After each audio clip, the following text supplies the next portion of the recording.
anywhere else. It is within us, Kenya. Sorry, I get so emotional because I bonded, and for the 6 months process, to see the success and the innovations that Kenya can provide. Thank you. Demonstrates that Kenya has all the potential. Thank you. Thank you so much. Thank you. Thank you very much, Daktari. I just want to go to Professor Mbui. Prof. Doc has talked about bonding with the innovators. As a judge, how was this experience? Just, interacting with the innovators, seeing them growing from one level to the other, from the very beginning up to now. Thank you for that. Now, I just want to start from the point of, as an instructor writing class, we bond with the students. And right from the call for the hackathon, they came saying, I have this idea, I'm thinking about this, at my place, I'm seeing these issues. I think this can happen if we did things differently in government. Probably I have a solution. And so right from class, and again, I'm talking on behalf of faculty all over the country from where some of the innovators came from. The inspiration comes from the examples we give in class. And, just challenging them and saying, what, it's possible. And so seeing them believing in themselves. And I know today we are focusing very much on the service or the product that they are displaying or they displayed. But then more importantly, it's who they have become because of the process. And to us, we celebrate every time as we bonded with them, seeing how at the eventually moving into believing themselves and actually coming up with solutions and going beyond just what is taught in class and trying to see how this fits into the industry. Okay. And that was really, really powerful. Thank you. And the bond amongst themselves. And I believe the end of the hackathon will be the beginning of much more. Thank you. And to finish, more importantly, there are people we are not celebrating here. Yes. Who really are the foundation of this bond, the families where these participants are coming from. And I think for all the mothers and fathers out there, kudos to you, and definitely we celebrate Thank them. you. Thank you very much. Thank you very much. Ladies and gentlemen, we have heard from the judges. Now, very quickly, maybe just in 30 seconds each, I would love the innovators to just tell us about their experience. And I'll begin with you, Josh. Maybe in just 30 seconds, how would you describe your experience in the hackathon? Thank you very much, Daktari. I can say this is the best hackathon I've ever attended to. I don't think there's any hackathon in Kenya that has treated us well as participants, also as judges, as mentors, to treat us well that they even take the extent to book us an accommodation, to make sure we are settled, we eat well and everything. And apart from the good hospitality we have been able to receive from NIRU AI, we've been able also to interact with great people, expert minds in their fields, who have been able to guide us. Dr. Tekla was telling me about her experience in Kapsabet School of the Deaf, and this has made this project to me not just a project, but now a responsibility. Thank you very much. Thank you very much. Lois, what would you say was your highlight in this particular hackathon? In very few seconds, what would you say? Yeah, thank you. My highlight was seeing the top 15 solutions, because getting here was not something that I had anticipated, because there was so much competition. So seeing the kind of preparation and also the kind of improvement I need to make as an individual. They say if you get into a room with the smartest minds, you leave there smarter. So I feel smarter, I feel more enlightened, and I hope everything I've learned are things that I can transfer and teach to other people. Thank you very much. And Pauline, over to you. In this particular competition, looking at your competitors, what did you feel was outstanding? Thank you so much for the opportunity. so that I do not repeat what my colleagues have said, for me, one thing that I really appreciate is the fact that yesterday, as you were putting up our presentations, there are innovations that actually left with contacts to the industry experts. So they are leaving the room, they already have contacts, and they are going to have their innovations taken up. That is really, really big for me. Thank you. Thank you very much, Pauline. And now over to you, Ray. Were the judges fair? Were they fair? Should we do something in very few seconds? Okay, thank you very much. In my personal opinion, this was probably the greatest hackathon I've ever been to. I've been to so many other hackathons. The judges were probably the most fairest judges I've ever come across, actually, if I'm being honest. The feedback was great. They were also very human to us, in as much as presenting can be quite scary. At the end of the day, the judges were very human to us. So thank you very much, judges. Thank you. Thank you very much, Ray. Thank you very much, panelists. Chief guest, this was the hackathon experience. Thank you very much. Over to the MC. Oh, sorry. Sorry, let me redeem my... It's just an experience. That's enough, right? Let me redeem myself. Chief guest, sir, allow me to redeem myself by just getting 1 point from John. And the reason why I actually left John was because John comes from the security aspect, and would be nice to hear, as we crown it, from a security perspective, having listened to all these MVPs, what are your thoughts about the security angle? Remember, this hackathon was all about prosperity and safeguarding national security. Your thoughts? All right. First of all, I would like to say thank you for this, because I wasn't expecting that one day we'll have our national intelligence actually supporting an African hackathon. It's recommendable. I remember going to meet one of the directors in 2007 when I was still training at DoD, and I was telling him how cyber is going to become very important for intelligence collection and all those things. And it wasn't like a serious thing by that time. And as days went on, it has become an important aspect of our IC as we go on. So I'm so thankful for this. It actually made me fall right back in love with Kenya, because I was like planning to leave, like, but because of this, I'm like, I will be here for a long time to go on, and it's amazing. Thank you. The other thing is, I would like to commend the people who coded that application for judging. That was nicely done. You should continue doing that. Thank you very much. Two more things from the developers, the MVPs. We need to stop vibe coding. I noticed a lot of vibe coding in most of the code, but I'm so happy that we have so many clever young boys and young girls. If they were in Israel, most of them will be in Unit 400 by now. So amazing work there. Thank you. Asante sana. Asante sana, John, and once again, my apologies. Our chief guests, thank you very much. These are the men and women who have been the part of the hackathon journey, speaking to us about their experience.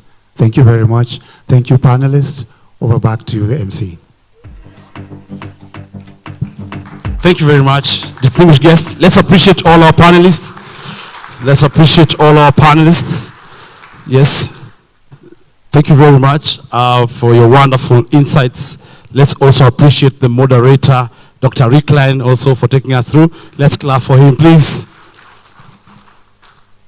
Wonderful. So as we transition to the next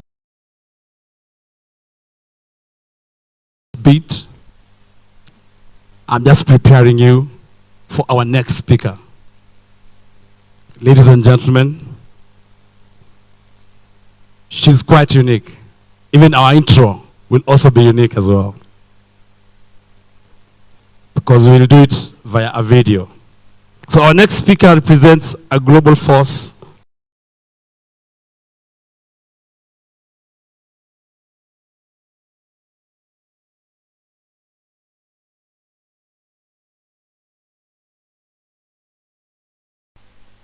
Let's watch for our next speaker. Ladies and gentlemen, distinguished guests,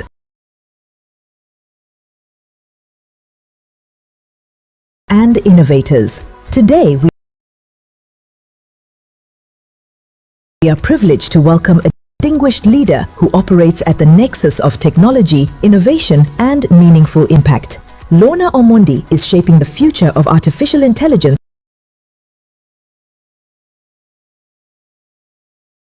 She focuses on applying AI and machine learning to address some of the most pressing societal challenges across the global south. Her work brings together technology, collaboration, and purpose, creating solutions that are scalable, inclusive, and grounded in real-world impact. At the core serves as a tool for progress, advancing social and economic development across Africa. Prior to her work in AI, Lorna played a key role in building Google's global technical infrastructure. She led worldwide supply planning and operations for Google's data centers, guiding multi-billion-dollar investment strategies and helping shape the physical foundation of the digital world. Her career reflects a rare and powerful journey, from building the backbone of global technology to driving the intelligent systems that are now redefining it. Lorna holds a Master of Science from Stanford University, a Master of Philosophy from the University of Cambridge, and a Bachelor of Science from MIT, bringing together world-class academic excellence with deep industry experience. She is, at her core, a builder of systems, a connector of ideas, and a champion for innovation that transforms lives. Ladies and gentlemen, please welcome our keynote speaker, Lorna Omondi.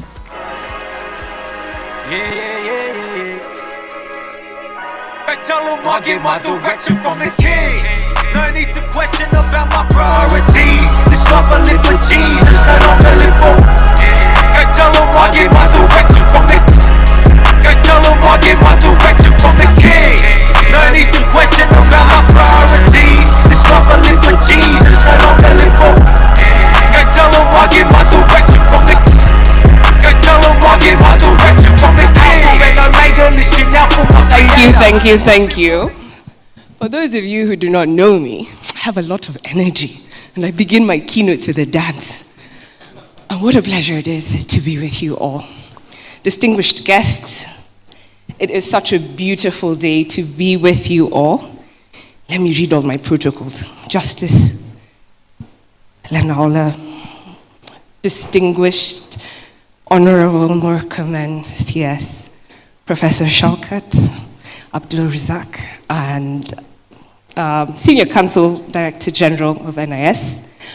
What a privilege it is to be with you all, distinguished guests, judges, vice chancellors, secretly my favorite people in the room. Do you know why? Because they're the ones creating the talent that will transform the region. I'm going to do three things today. I'm going to start with an exhortation to my hackers, my engineers, my people. It'll be techie to techie. And then I will share some things that will hopefully be meaningful to everyone on applications of AI. I'll be a Googler for a few minutes, and then I'll be a Kenyan. So I'll be a techie, I'll be a Googler, then I will be a Kenyan. I'll begin with my exhortation to the hackers in the room, the software engineers. This will be an interactive presentation for what it's worth. Every QR code will take you on an adventure, so feel free to interact. I don't mind if you take out your phone, but this first part, no phone is involved. I'll begin with my words to the creators, the builders in the room. And this will be interactive, so feel free to raise your hands, smile, snap your fingers, I will not mind. Ladies and gentlemen, today's demos, projects, hacks have demonstrated one thing to me, and it's hopefully something that you all knew as well. How many of you feel that the future is already here?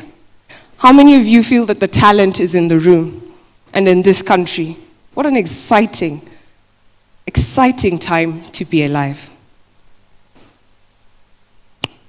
I want to begin by sharing, given that I have run the world and then come back home. I'm so excited to see that we have the skills in the room. We are just as competitive, we have the same know-how, we have the same abilities as what I saw in Silicon Valley, as what I see in Bangalore. We have what it takes to change the world. But to succeed and to succeed greatly, and I do this part whenever I speak because I want to see our solutions win, I want to give you my cheat code from the last decade in Silicon Valley and 18 years trying to figure out this industry around the world. So this first part is dedicated to the builders in the room. I want you to succeed, and to do that, I'm going to leave you with 3 pieces of advice as you leave this room. The first, I want to challenge you to think bigger than you've ever been taught to think. Many people will encourage you to start small, start where you are, but do not think small. I know we're excited that we've built for Kenya, from Kenya, but for the solutions you build, whether it's this one's tied to this hackathon, or the ones you build in your projects in school, or the ones you take out into your startups, start with what you have, start with what you observe in your ecosystem, but do not think small. Please think in terms of systems, think in terms of platforms, think in terms of solutions that can scale beyond Kenya, beyond our continent, and beyond our world. Technology has removed the borders of access, and scalability is the most important thing. I'm going to harp on this because, one, I'm going to offer money at the end of my presentation as well, in addition to the NIRU Hackathon money. But the reason I challenge you to think with scale is because money flows where the potential for impact is visible. The venture capital funds, the philanthropic funds, all the money that you require will come on the other side of you telling a story of impact. So please tell stories that show your scalability and that show your potential for impact. I want your ambition to stretch. I want it to feel uncomfortable. I want it to be bigger than anything you've ever been taught to think, because that's where real impact begins. The second thing I want to ask you all to do is to learn to ask. Learn to ask. Learn to ask for your opportunity. Learn to ask for that meeting. Learn to ask for that connection. And so I'm going to give you homework in the room. Please take out your phone, and I want you all to do this. I want you all to do this because I observed and talked to many of you, and it's a skill you will need if you are to get the money that you need to scale your businesses. I want you to learn to ask, and I want you to learn to tell your story. Learn to tell your story concisely. Learn to tell it clearly. I want you to have a very short way of telling your problem, what your solution is, who your audience or clients are. And then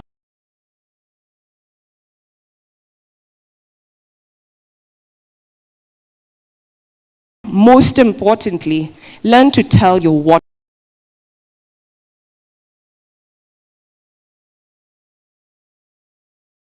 What do you need next? What are you working?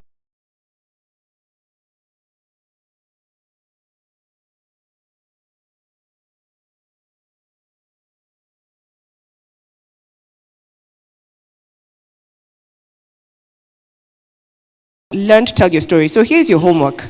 As you leave, learn to say it in 60 seconds, learn the 5-minute edition, but have your story handy, because you never know where you'll meet someone from the industry who is able to take your dream and turn it into reality. And then lastly and most importantly, build a comfortable relationship with getting no. Just learn to hear no, learn to get rejected. Because building new things, building transformative things is hard, it's tricky. You'll face doubt. People will question your value. But if you want to create something new that lasts, learn to outlast the no's. Those of you who were here when I did the mentorship story, remember how I applied 23 times to get into Google over 6 years? People see my resume and they're like, oh, it's so easy. No, it's not. I ask and I get no, and I get no, and I get no again, and eventually I get a yes. Your success is often on the other side of very many no's. So be comfortable with hearing no. Be comfortable with trying again. Be comfortable with learning in public. Be comfortable with public embarrassment. Be comfortable with trying, failing, and trying again. Be comfortable with standing back up when you fall, and trust that failure is not final, that redirection comes from rejection, and that you can rebuild. So, keep standing. Rush towards your rejection. One of my favorite Instagram philosophers once said, how excited would you be to try if you knew your success, your greatest success, would come on your 93rd try? How excited would you be to try? So one thing I personally do in my life, I dream the biggest dreams, I have the wildest ideas, and then I run towards my no. I tell my story to everyone who listen, and I run towards the no, because in my mind I keep thinking, but a yes will come. A yes will come at the 100th try or at the 93rd try. So I want you to not be discouraged when you hear your no. It doesn't mean you stop, it means you keep going. So in closing, for my engineers, I want you to think bigger than feels safe. I want you to ask for more than feels comfortable. And I want you to outlast your rejections. Outlast your rejections. Please carry that with you, because you leave the room and you'll get some no's, and I want you to thrive, and I want you to keep going. So that's the part that's tied to the engineers. Now I'll be an engineer for a bit. I will turn and switch into my Googler hat and share some of the work we're building across the region, the global south, and the kinds of solutions we're building for the world. So at Google, some of you have interacted with some of our products, namely Search, Gemini, maybe Notebook LM. Behind all these products is a team known as Google Research, and that's the team I work with.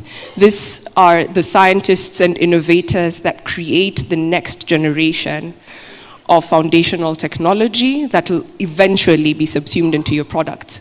And I'm very happy to say that we have a big lab here in Nairobi and in Accra, Ghana. So we're not just building out of Mountain View, California, we're now building out of Africa. And our currency is impact. Our currency is solving problems that change the world. Our bosses believe in this vision, and it's similar to what I shared in the mentorship session. The best technology, the best solutions are scoping the ecosystem. What problems are people facing, and what solutions can our minds, our skills, our experiences provide? So we look at a problem, we use our math, science, and engineering to come up with a solution. We release it into the world, and then we work with governments, we work with international organizations, nonprofits, startups, corporations, research institutions to drive real impact.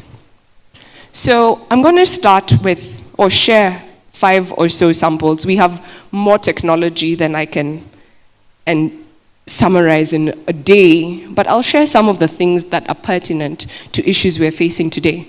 So this is the part where I told you it's interactive. If you pull out your phone, every single dinosaur you see there will take you to a Google site on the solution we have built. Enjoy the adventure. It'll take you to the Flood Hub in this case. So we have a product called Flood Focusing that's posted on Google Flood Hub. Some of you may have gotten alerts on Google Maps when you look and you try and drive to a place and it's like there's floods here. This was a result of using artificial intelligence, geo and remote sensing data, riverine data, and map data to tell people where there's risk for floods, which is handy in places like even Kenya with this rainy season, where we've partnered with the Red Cross so that we can send alerts in a timely manner in conjunction with some of our ministries, so thank you. Real technology is there to solve real problems with real issues in real time, and this is available globally. This is one of my favorite products because this was actually built out of one of the Africa offices, now casting on Google search. If you go on Google right now and you look for the weather, we've really refined what comes out in Africa. We built out a model to use artificial intelligence to improve weather focus in Africa. How many of us have farms, or have farmers, or have grandparents with farmers? Please show of hands. How many of us were surprised by how early the rains came this year? So I'm going to tell you something that I'm really passionate about and tie this with national security. You cannot have national security if people are hungry. You can't have people working, you can't have people healthy, you can't have healthy economies if people are hungry. So one of my key focus areas in my work here is to ensure that our farmers across Africa, across India, across Latin America, get timely information to when the rains will come, so they know when to plant, when to fertilize, when to handle their crops, so that we can be food secure. That particular product on that end is about telling you what will happen in the next day. This one is currently being tested. We tested it with the Indian government last year. This is a sub-seasonal model. That one tells you when the rain is coming in the next day. This one tells you weeks out, months out, for a whole year.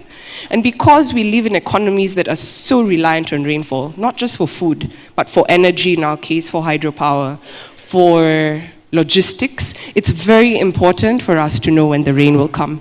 So we're using this because all of Africa has about 37 radar stations, weather stations, most of them in South Africa actually, a handful in Kenya, a handful in Ghana, Nigeria, but most of Africa is blank. And 95% of our agriculture in this continent is rain-fed. So we're building solutions to help farmers get better information so that the whole continent, the global south, can be more food secure.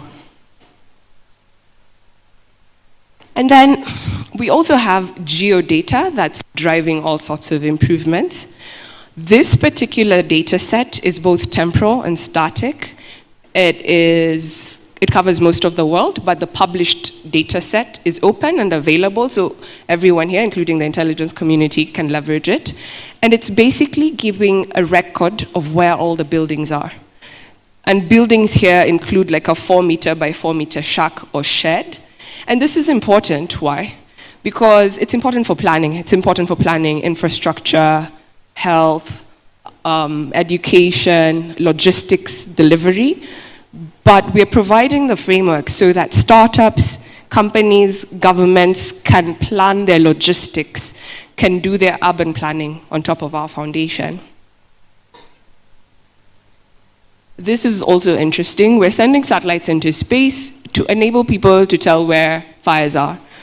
I never thought fires were a big problem until I moved back to Kenya, and then we had a fire bigger than the size of Isiolo in northern Kenya for quite a while. We're using this and working with governments again to make sure they know when there's trouble early. This particular satellite system we're setting up can see something the size much smaller than the space of this stage. And if it's on fire, we'll tell from space and we'll send alerts to the various authorities. We're also working in education, and we're trying to make education more fun. I'm not sure how many of you enjoyed school, but it was hard. It was hard for many of us. So what we're trying to do is use artificial intelligence and Gen AI to make learning more exciting. So let's say you have a son who likes football, but doesn't really like physics. With this LearnLM, now in Gemini, you can learn about Newton's laws of motion or some other concept with your love for Messi or Ronaldo. And your child can interact with this technology to understand physics or maths using concepts they already know, love, and understand. So we're trying to make sure people learn in a way that manages cognitive load. It's not overwhelming. We're trying to make sure it's active. You interact with a teacher at your pace. We're trying to make sure we encourage curiosity. We ensure that it sticks. Because sometimes when you just chat with a chatbot, it's not that interesting. So why am I showing you all this? I'm showing you this because people know AI from the chatbots. We know AI from deepfakes, but there's so many other uses. This one I am going to flag for my academics in the room. If you were to ask me right now, where is the future of AI going? The future of AI is two-piece. One of those pieces is agentic AI. Agentic AI is where you can create artificial workers to do work for you, but instead of being locked up in a room, the agents can solve really critical problems. I'm going to show you the story, and you can look it up, but antibiotic resistance, for example, has been a problem in the medical community for the longest time. And at Imperial College in London, for 10 years, they were trying to figure out this problem. And they had labs, they were just about to publish their paper, and with this research agents, Google cracked what they did in 10 years in 2 days. So I'm really excited to bring agentic research to our academic community, because there's problems we've been trying to figure out for decades that AI is helping professors and researchers cloak in a much shorter time. I'm going to do 2 more simple ones. How many of us have ever gone to a hospital and been asked to narrate our entire medical history and been very, very bored and tired? Every time you have a new problem, you have to say all your problems. I started having a headache in 2022, and then I did this, and this was my blood work. This is painful. This is messy, and it's hard to get healthcare if you're not able to keep your records in one place. So this is a developer tool where developers can create solutions for their hospitals, their health systems, where everything is already prepackaged in a way that meets global health standards from the very beginning. And this is being leveraged heavily in Kenya, in Bangladesh, in India, and around the world. So it's getting easier to build solutions.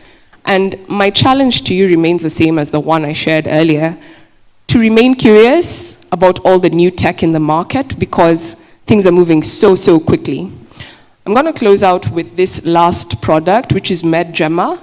It is like a Gemini, but for medical issues. We can use it for tumor samples. We can use it for medical imaging, for x-rays, different diagnoses, for communication. So your doctor can have a helper in the room. It's like having the best experts tell you what's going on at your fingertips. And we're piloting this with a number of hospitals, including in Africa, to ensure that our exposure to expertise is maximized. A couple of governments have already signed on to bring in the technology to help their doctors diagnose faster. Malaysia is one of our key counterparties here. But the future is open, and I'm so glad to see that there's a couple of big hospitals and hospital chains in Kenya already leveraging some of these to accelerate diagnosis in Kenya. I'm going to close with something that ties into what I started with. So we currently have 2 impact challenges going on as Google, and I look forward to seeing Kenyan names in the list. I've met a couple of you in the ecosystem at prior hackathons and developer events, and the last time I met you, we were launching one for the health one, and since I last met you, we disbursed over $2 million, close to 300 million Kenya shillings, to various developers in East Africa and South Africa to solve AI problems. So I have 2 right now. This one's closing in 2 days, and that one's closing in 2 weeks. But if you have solutions, including the solutions you've built in this hackathon, that you want to scale, I would like you to look this up, and I want to see your applications in the room, because this money goes a really long way. To the academia in the room right now, that first one is heavily geared towards the research community. We want to accelerate the ecosystem. We want these solutions to be homegrown and relevant. Please apply. Now, I'm going to close out as a Kenyan. Oh, but firstly, I have a puzzle. I had the hackers in the room. So I've given you my email address, but you need to decode it. Use your skills. If you find me, I will help you with your application, but you need to decode that. Lastly, I'm going to speak as a Kenyan. Senior Counsel Director General, Professor Shaukat, and Vice Chancellor Kibom, you all are visionary, and I respect it. But as a Kenyan looking at the ecosystem, one thing I observe in many of these hackathons is that we need to support them beyond the hackathon. We need to create zero cost to the government pathways for our startups to get better access to funding, to investments, because Silicon Valley isn't rushing to save us. These are small coins that big tech is giving, but we have money in the room, money in the country that would go a long way in accelerating our ecosystem. So this is a conversation I'm very passionate about. Are there ways we can direct our banks, our pension funds, other local investments, can they be incentivized to provide additional capital for our ecosystem? I actually have a plan. So if you want to hear the plan, find me at the back of the tent. I'm happy to share. But it is my hope that as leaders and policymakers, we can create policies that incentivize the skills, the experience, the know-how we already have in the room. We can solve unemployment, even with AI coming for some jobs. As you can see, there's new jobs coming in, and it's my hope. Oh, sorry. Yes, please clap. Thank you. It is my hope that AI is a double-edged sword, but it is my hope that as this country, as this nation, we will use the good side of AI to increase solutions, to increase employment, to increase economic prosperity. And builders, I am rooting for you. Tag me, at me on LinkedIn. I will amplify your good work, and I will make sure your stories get heard. Thank you, ladies and gentlemen. It's been a pleasure. I tell them I'll get my direction from the king. No need to question about my priorities. It's properly for Jesus, I don't really for.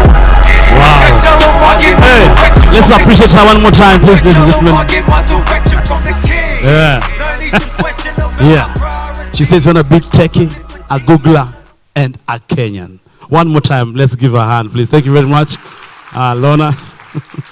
Speaking about being Kenyan, today we celebrate not only technological advancement, but the spirit of Kenyan ingenuity, especially the energy and creativity of our youth, who continue to play a vital role in driving our country's development agenda. This next presentation captures that spirit. Please direct your attention to the screen for a special showcase, I Am Kenya. How do you describe Kenya? You don't.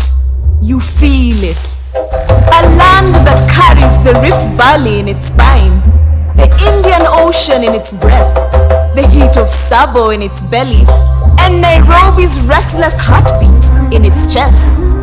Kenya's pride lives in her wild. The heartbeat of the African soil teaches the heart to breathe again. Kenya is not a dot on a map.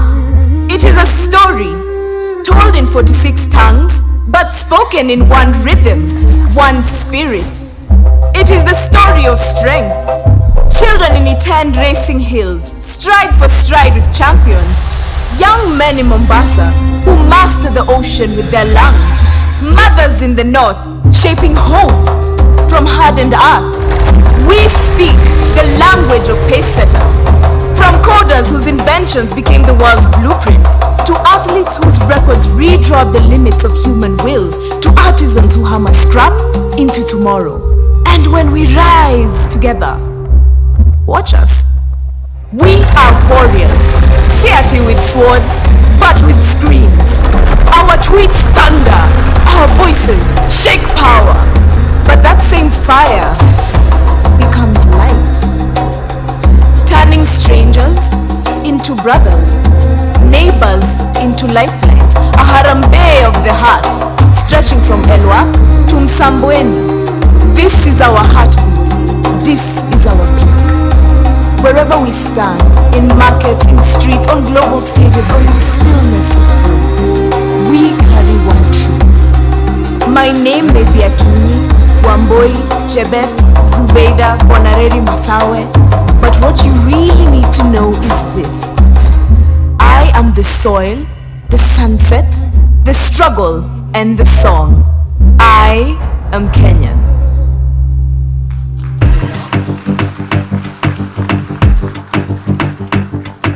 I am Kenyan. As we now transition in line with protocol, we move into a key segment of distinguished leadership remarks. I respectfully invite the Vice Chancellor of NIRU to extend a formal welcome to the Deputy Director General, who will lead us through the next phase of our program. Welcome, Vice Chancellor.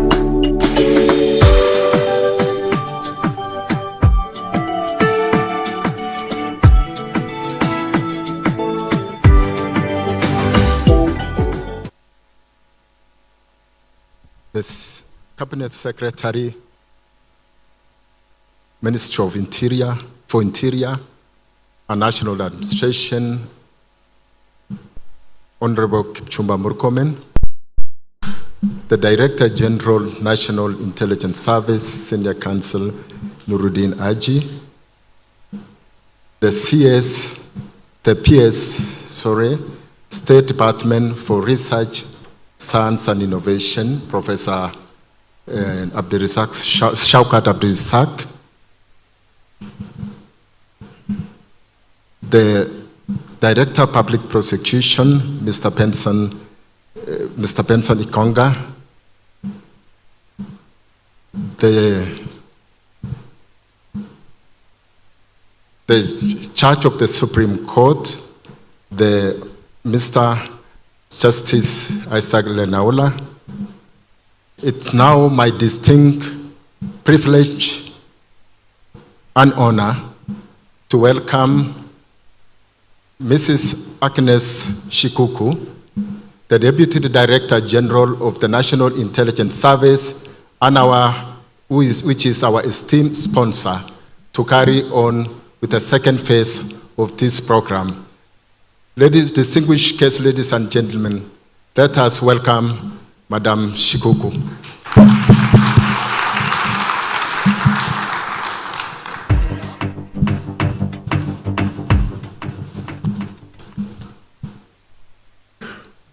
Our chief guest today, CS Ministry of Interior and National Administration, Honorable Kipchumba Murkomen, the Judge of the Supreme Court of Kenya, Honorable Justice Isaac Lenaola, the Director General NIS, who is also the Chairperson of the Board of Trustees of NIRU, a Senior Counsel, Nuruddin Haji, the Principal Secretary, State Department for Science, Research and Innovation, Professor Shaukat Abdirizak, the Director of Public Prosecution, Mr. Renson Ingonga, the Vice Chancellor NIRU, Vice Chancellors present today, distinguished service leadership, invited guests, hackathon participants, ladies and gentlemen.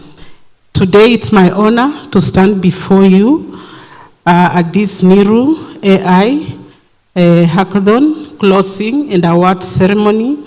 I wish to commend the university together with its partners for this great initiative to promote local talent and ideas that have transformative potential to promote and enhance national security and development.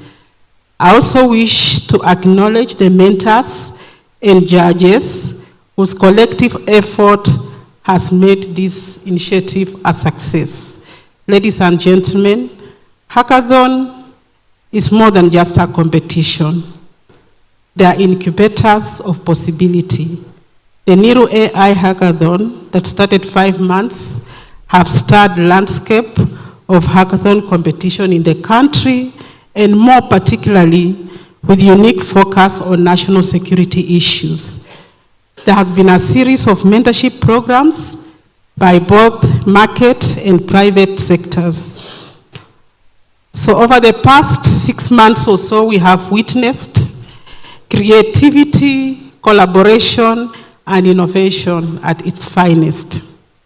And indeed, this has not only been a competition, but an affirmation that the security sector's appreciation of the centrality of emerging technologies and innovation in promoting our national security.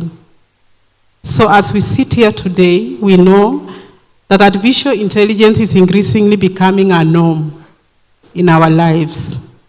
As a tool, AI provides one of the most formidable tools towards transforming government efficiency and effectiveness in service delivery. But in equal measure, AI is a force multiplier and can be weaponized to amplify national security threats.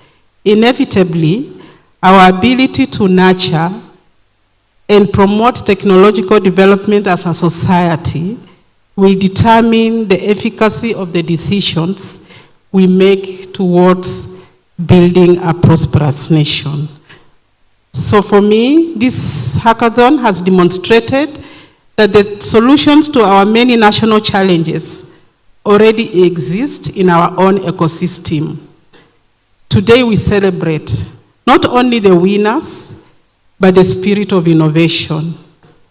From the many submissions that were initially received, we have seen and are encouraged by the technical capability and understanding that our young people have. And therefore, I want to congratulate all the finalists and commend the creativity and innovation. And I challenge you to look beyond this competition and also to understand that it's not just about winning, but it's about transforming lives and making really impact to our societies. And we also hope and we look forward to seeing NIRU hackathons that will build this momentum and further strengthen our national innovation ecosystem.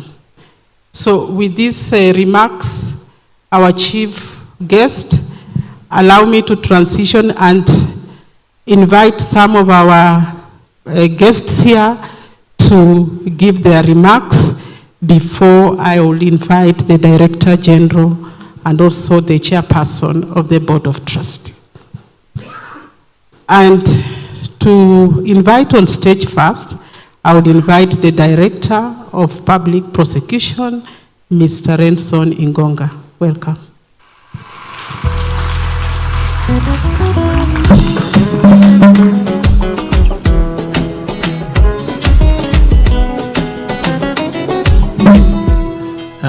Thank you very much, Madam Agnes. The CS Interior and would ride on protocols already established. First, to thank NIRU for this kind of innovation. If you're keen, I didn't have any speech. Reason being, I'm a social scientist. And social scientists, most of us, like me in my life, I dreaded science so much. So anything ICT, I never want to touch it because I don't know how much I can say. So whenever I come to such a function, I have very little to say. If I write something, you can be sure it's something written for me. And something written for me then does not translate to what I want to say. The only thing I can say that AI is the way to go. And I didn't expect when I was coming to this function that what I've seen is what was going to be showcased today. And I really congratulate NIRU, congratulate the DG National Intelligence Service for coming up with this thing. I didn't know it was something that started 6 months ago, meaning that National Intelligence Service has really taken a lot of interest in AI. AI is transforming almost everything. Every other time, I'm being told this AI, this AI. I have a young son who is into it. He tells me so much about AI and what AI does. So for those few remarks, I would congratulate NIS and the whole management of NIRU University, led by the Vice Chancellor, Dr. James Kibon. Thank you.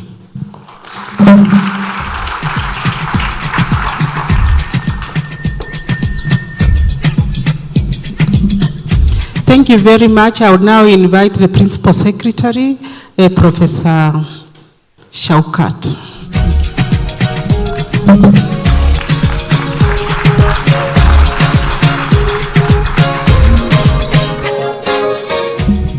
Thank you very much, Madam Agnes. Our chief guest today, CS Murkomen.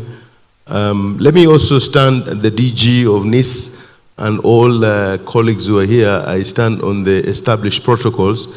Mine is also going to be very brief. I would like to take the opportunity to really congratulate the Vice Chancellor and the leadership of this great university for this initiative of coming up with this AI hackathon. I witnessed an event when we were launching this, and very impressed with the numbers that were shown to us in terms of interest.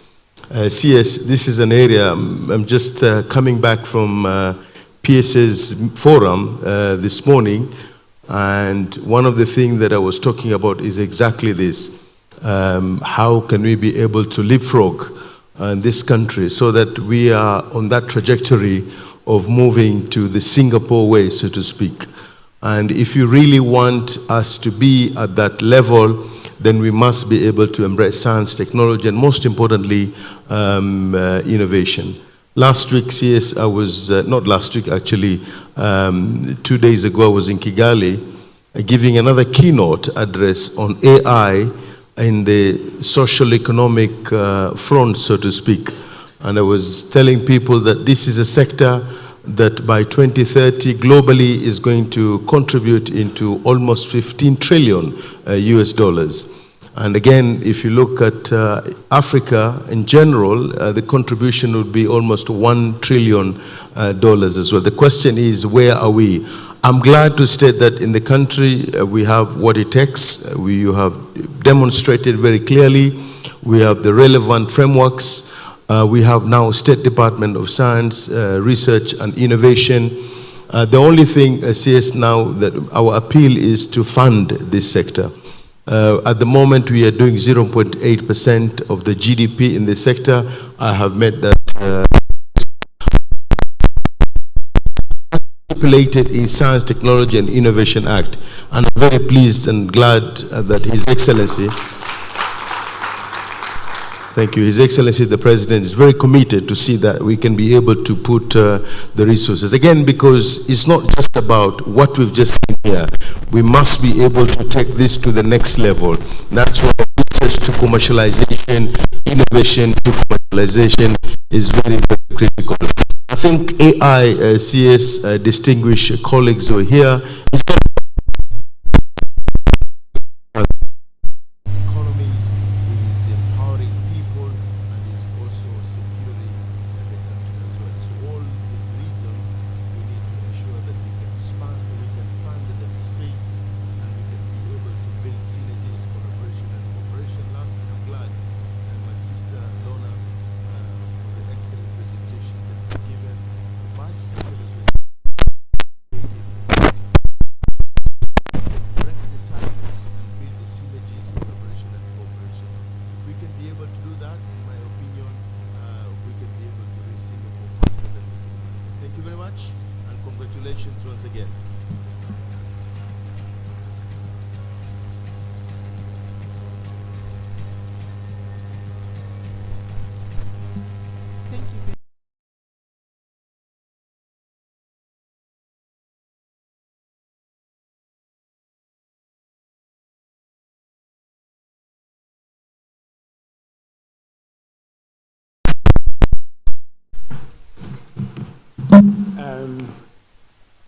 Honorable CS, DG, Vice Chancellor, distinguished ladies and gentlemen, let me congratulate NIRU for this wonderful innovation. But I thought that the Deputy Director would have introduced me as her classmate, so that you can see we have come from very far. I speak in two capacities. Not as a judge now. I chair the Judiciary ICMS Committee, which is the committee that is leading the judiciary in terms of uptake in technology. And I've done this for the last 6 years, and I learn every day, as I did this morning. I also speak as the chair of the National Council on the Administration of Justice Committee on ICT. Again, that committee brings together all the justice actors in discussing how they can uptake technology in their systems. And Honorable CS, just last month, I led a delegation to a little country called Estonia in the Baltics. Estonia has a population of 1.3 million people.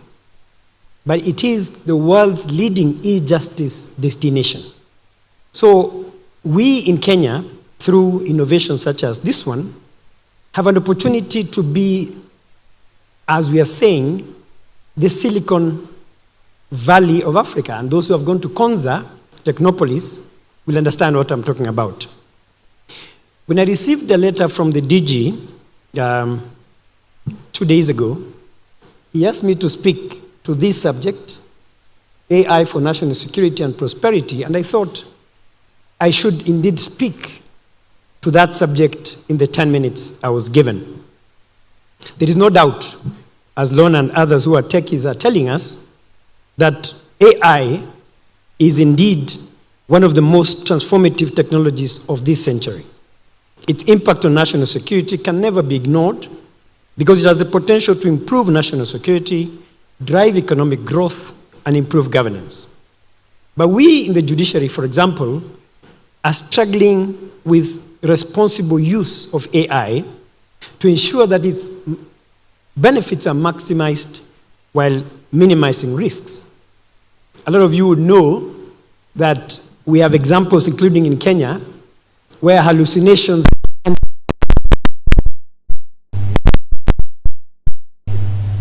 suffered a very interesting error. A lawyer, in filing submissions, he knows what I'm talking about. A lawyer, but he got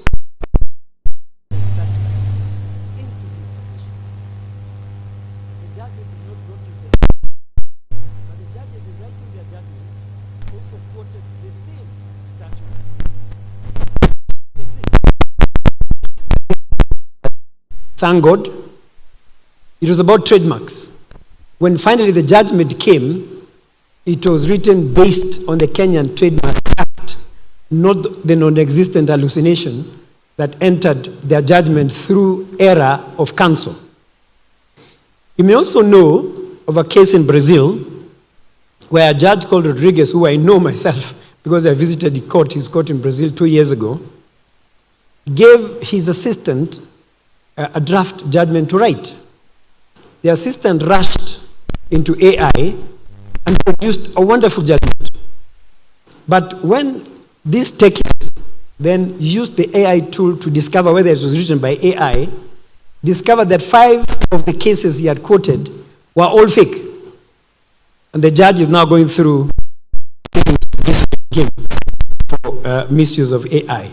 And the last story, I still have a few things to say. The last story is of a lawyer, a classmate of ours with Agnes, in Nakuru. So they go to court in the morning, and the judge says, go and file your submissions within 7 days. You file your rejoinder within 7 days, come back for the 21 days. He gave his assistant the file, say, do submissions. The young gentleman rushed into AI and wrote wonderful submissions. When he gave it to our classmate also looked at it and said, wow, I have the brightest associate in the family. Until he filed the submissions. His colleague on the other side called and said, never in my life have I seen a colleague writing such brilliant submissions in support of my client's case, not his case. So these are the risks that we suffer in the courts. Back to national security. I think we must remember that responsible use of AI in any nation's security must take into account cybersecurity questions. Kenya today, as we know, has the e-citizen platform, for example, which has all these government services. If we are not careful, one attack can collapse the entire system. Number 2, we know that in 2023, for example, Kenya faced a series of coordinated attacks that disrupted government services and financial systems, raising concerns about the resilience of our digital platforms. So the economy can very easily be hit by use of AI. So M-Pesa's National Security Exchange, banks, among others, are under attack. Number 3, military and defense. We know that now AI supports autonomous drones, robotics, and satellite surveillance systems as Lorna said in passing. And number 4, intelligence and surveillance. AI enhances national security by processing large data sets from biometric systems and strengthen border control and counterterrorism operations. I don't need to speak to this because the experts are here. Same with policing, counterterrorism, and crime prevention. And I was very, very impressed with some of the presenters who showed us how much we can do using AI in terms of policing, in terms of identifying areas of risk in terms of security. Of course, disaster response and humanitarian aid, again, we had this shortly. Countries such as ours, must develop strong cybersecurity frameworks. And that, again, I think we've seen in the conversations we had this morning. We must regulate AI use. I keep speaking about this in most places that I go to, and 2 weeks ago, I launched the ZTech law school. And ZTech is the only university, so far as I know, that is now focusing on technology and the law. So the intersection between technology and the law is their focus.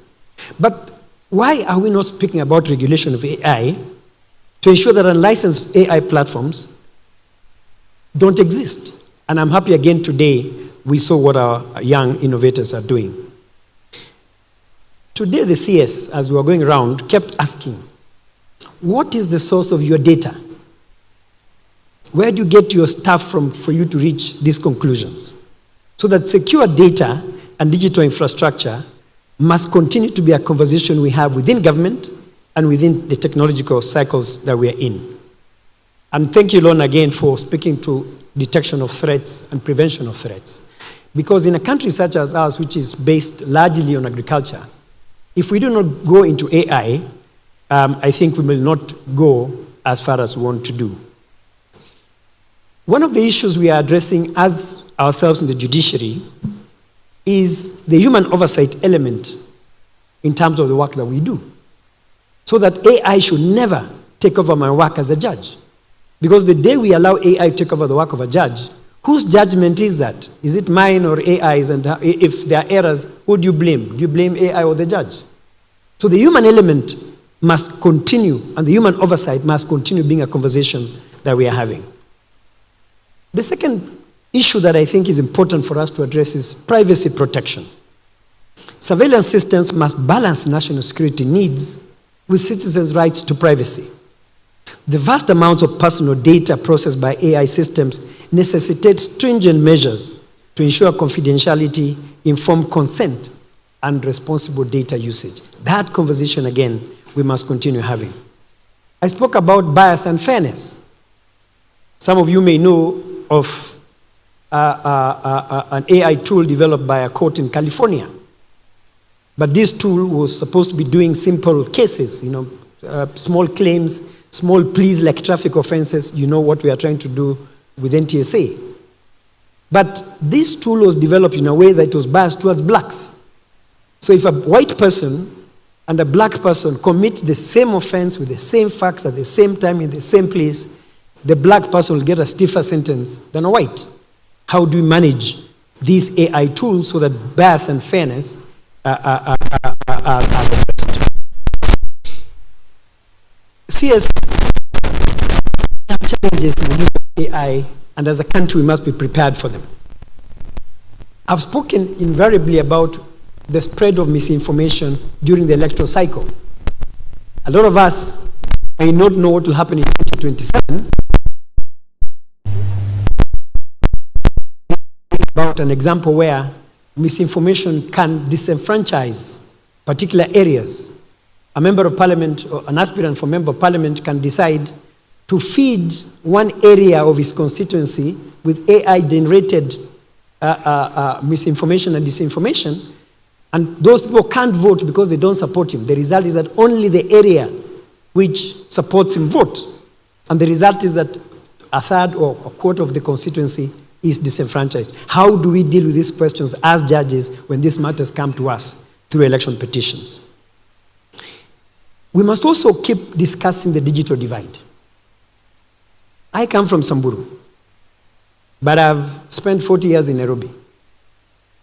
My understanding of AI is quite different, obviously, from what my people in the village there are. How do we ensure that the marginalized people in our society, those with limited vision, limited hearing, how do we carry them along? And I was very happy to see the tool where you can, from voice, you can go into sign language, because that's what we need in our courts to ensure that those who cannot speak get their share of justice.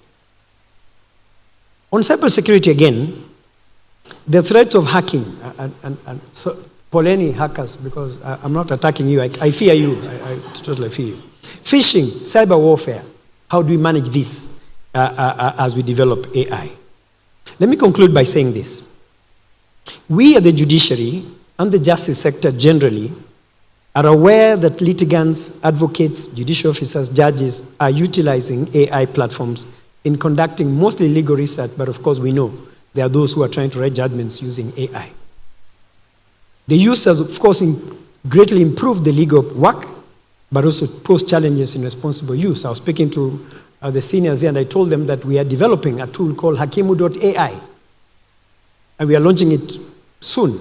Hakimu.ai will now give us better research tactics than we have before. So going to kenyalaw.org is no longer the only avenue for us to do research, and this is a more developed tool than what we have.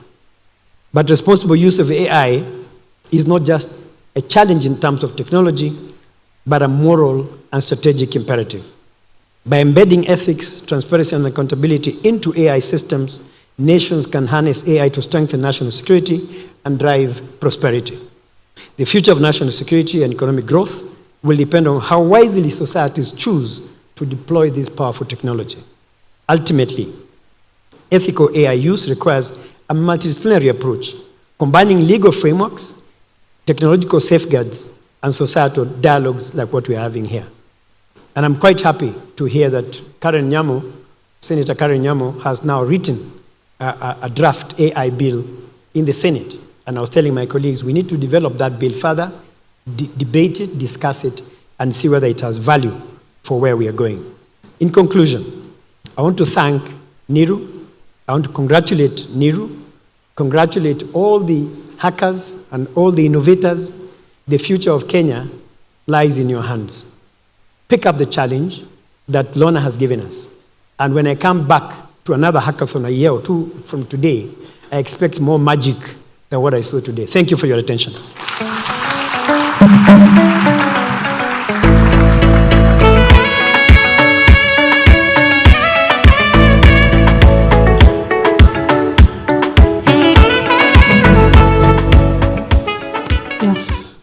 Thank you very much, our Supreme Court Judge, Justice Lenaola. Indeed, we were classmates in law school, so let me confirm that. It's now my singular honor to welcome the Director General, the National Intelligence Service, who is also the chairman of the office of NIRU, to come make his remarks and proceed with the program. Welcome, sir.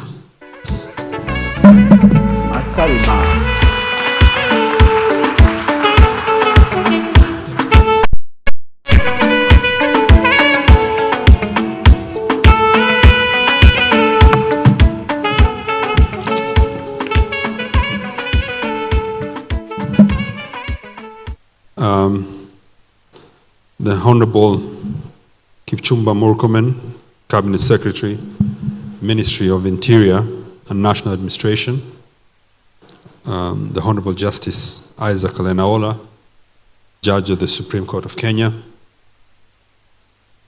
Mr. Renson Ngonga, the Director of Public Prosecutions, Professor Shaukat Abdul-Razak, the PS for State Department for Science, Research and Innovation,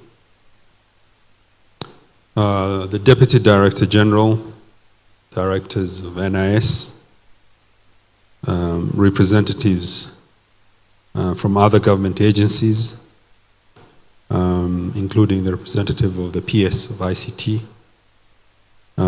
representatives from KEMRI, NACOSTI, the National Research Fund, and the Kenya Cybersecurity and Forensic Association.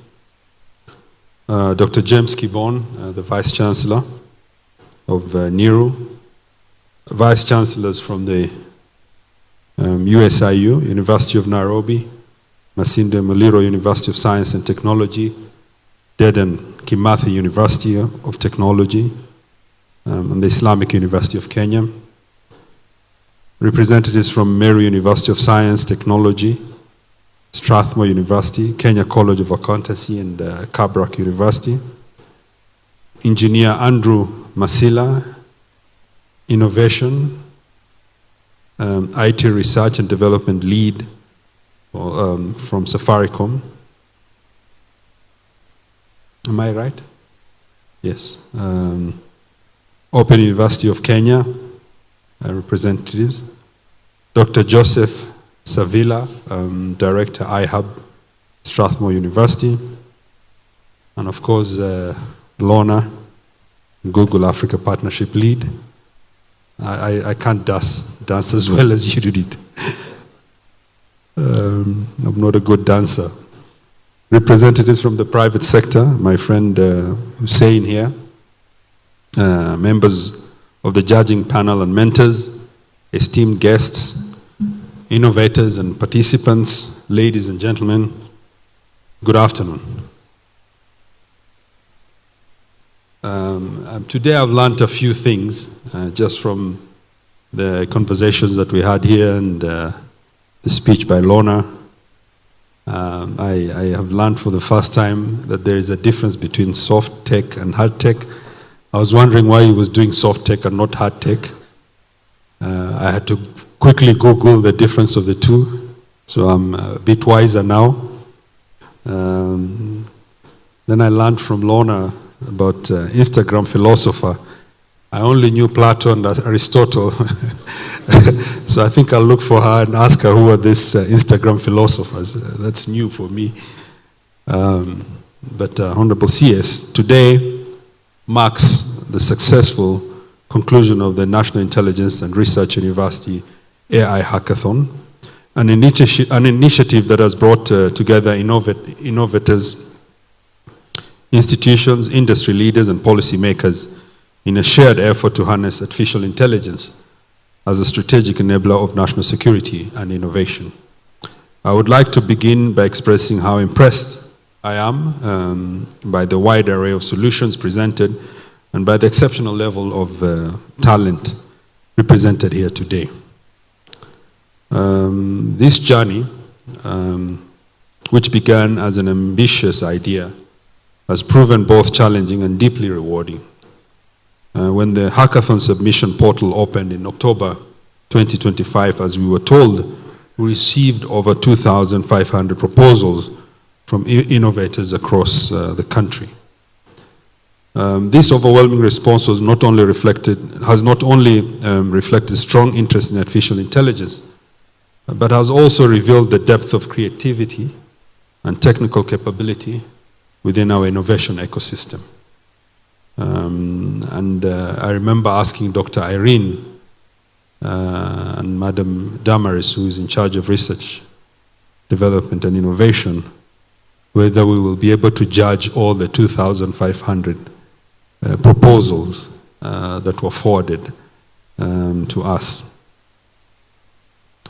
Building on this strong foundation, a rigorous and structured evaluation process saw 195 innovation proposals submitted by both individuals and teams, developed into minimum viable products, MVPs.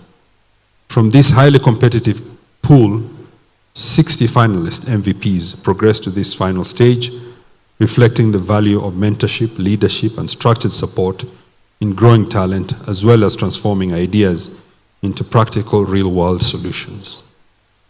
Ladies and gentlemen, this hackathon was not conceived in isolation, and I know a lot of people did not expect that this university, NIRU, that is associated with intelligence, would want to do such a hackathon. But I think we had agreed with the officers and the university that we needed to think outside the box. And we needed to see the kind of pool that Kenya has and see how best we can harness them to be more productive and probably to be assisted in realizing some of these solutions, as Lorna had aptly requested, that we see this hackathon through to ensure that these products are properly utilized and that we nurture this talent to fruition. It is a response to the defining reality of our time, wherein artificial intelligence is no longer theoretical. It is a decisive enabler of societal transformation. Indeed, across sectors, AI holds the potential to accelerate development outcomes by enhancing productivity, optimizing resource management, improving delivery, and unlocking new pathways for economic growth and national security. And some of the products that I've seen today actually cost millions of dollars to be able to acquire them. And I was surprised that we had the skills here in Kenya to do exactly what some of those extremely expensive, off-the-shelf products offered to do. And I'm therefore very glad and happy that we can tap in some of those technologies that we have seen here and help nurture in an industry an industry that is made in Kenya and for Kenyans. In an era defined by data, effective decision making must be informed by timely, reliable, and well-analyzed information.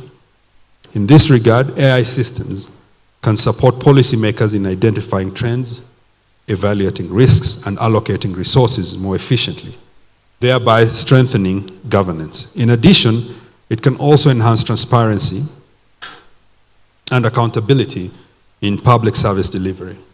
For Kenya, this presents a strategic opportunity to leapfrog stages of development by adopting intelligent, data-driven systems that are efficient, scalable, and responsive to our unique national context. And I think, CS, we saw that from the ghost workers to procurement solutions that I think we can apply both in government and elsewhere.